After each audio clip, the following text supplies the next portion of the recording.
അനുദിന വിശുദ്ധർ നവംബർ 4 വിശുദ്ധ ചാൾസ് ബൊറോമിയോ. ഇറ്റലിയിലെ മിലാനിലെ ഉയർന്ന ഉദ്യോഗസ്ഥരും ധനികരുമടങ്ങുന്ന ഒരു കുടുംബത്തിലാണ് ചാൾസ് ബൊറോമിയോ ജനിച്ചത്. തൻ്റെ കുടുംബത്തിൻ്റെ മാളികയിൽ ജനിച്ച അദ്ദേഹം ധാരാളിത്വം നിറഞ്ഞ ഒരു ജീവിതമായിരുന്നു നയിച്ചിരുന്നത്.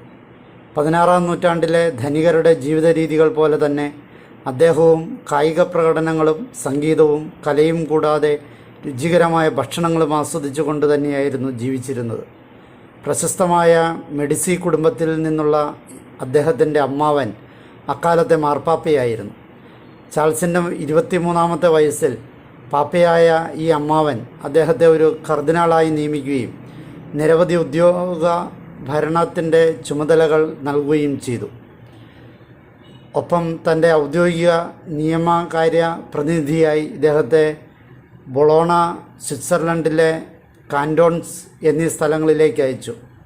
ഫ്രെഡറിക് ബൊറോമിയോ പ്രഭു മരിച്ചപ്പോൾ പലരും ധരിച്ചിരുന്നത് ചാൾസ് തൻ്റെ വൈദിക ജീവിതം മതിയാക്കി വിവാഹം ചെയ്ത് ബൊറോമിയോ കുടുംബത്തിൻ്റെ തലവനാകുമെന്നായിരുന്നു. പക്ഷേ തൻ്റെ മറ്റൊരമ്മാവനെ ചുമതലകൾ ഏൽപ്പിച്ച് അദ്ദേഹം ഒരു പുരോഹിതനായി തൻ്റെ ജീവിതം തുടർന്നു. ഒരു സ്ഥിരം മെത്രാനില്ലാതെ ഇരുന്ന മിലാനിൽ അധികം താമസിയാതെ തന്നെ അദ്ദേഹം മെത്രാനായി നിയമിതനാവുകയും ചെയ്തു.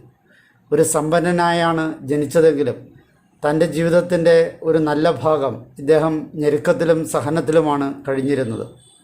1570-ലുണ്ടായ ക്ഷാമത്തിൽ അദ്ദേഹത്തിന് 3000 ആൾക്കാർക്ക് വേണ്ടി 3 മാസത്തോളം ഭക്ഷണം കണ്ടെത്തേണ്ടി വന്നു.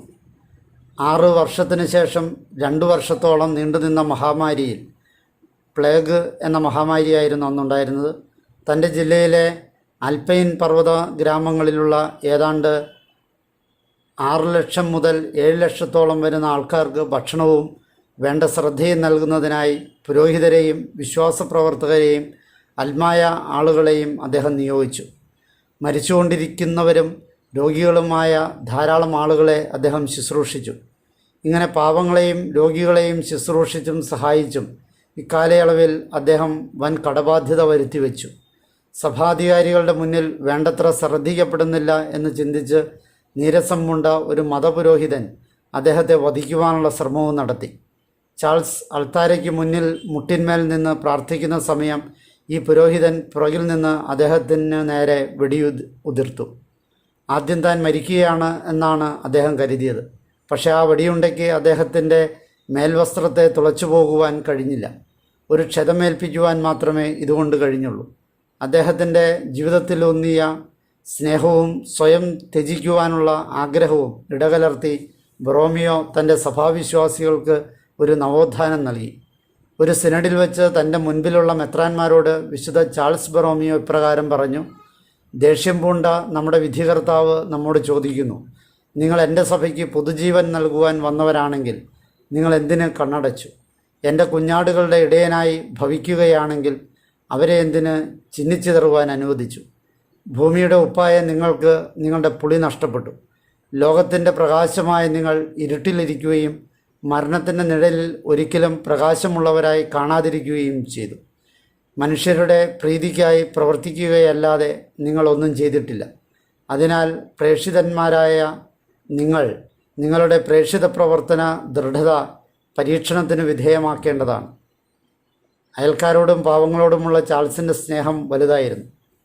മിലാനിൽ മഹാമാരി നാശം വിതച്ചപ്പോൾ അദ്ദേഹം തൻ്റെ കിടക്ക തുടങ്ങി സകല വീട്ടുപകരണങ്ങളും വിറ്റ് രോഗികളെയും പാവപ്പെട്ടവരെയും സഹായിച്ചു. അതിനുശേഷം വെറും പലകപ്പുറത്താണ് അദ്ദേഹം ഉറങ്ങിയിരുന്നത്. കരുണാമയനായ ഒരു പിതാവിനെ പോലെ അദ്ദേഹം രോഗികളെയും പാവങ്ങളെയും സന്ദർശിക്കുകയും അവരെ ആശ്വസിപ്പിക്കുകയും ചെയ്തു. തൻ്റെ കൈകളാൽ അവർക്ക് വിശുദ്ധ കുർബാന നൽകി. ഒരു ശരിയായ മധ്യസ്ഥൻ എന്ന നിലയിൽ രാത്രിയും പകലുമില്ലാതെ അദ്ദേഹം സ്വർഗീയ സിംഹാസനത്തിൻ്റെ കരുണയ്ക്കായി അപേക്ഷിച്ചുകൊണ്ടിരുന്നു. ഒരിക്കൽ അദ്ദേഹം ഒരു പരിഹാര പ്രദക്ഷിണം നടത്തി.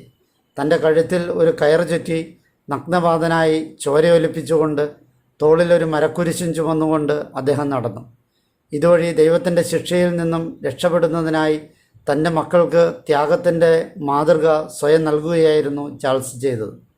ചണം കൊണ്ടുള്ള വസ്ത്രം ധരിച്ച് മേലാകെ ചാരം പൂശി ക്രൂശിതനായ ക്രിസ്തുവിൻ്റെ ഒരു ചിത്രം കയ്യിൽ പിടിച്ചുകൊണ്ട് 1584-ൽ തൻ്റെ 46-ാമത്തെ വയസ്സിലാണ് അദ്ദേഹം മരിച്ചത്. മിലാനിലെ പള്ളിയിലാണ് അദ്ദേഹത്തിൻ്റെ ശവകുടീരം സ്ഥിതി ചെയ്യുന്നത്.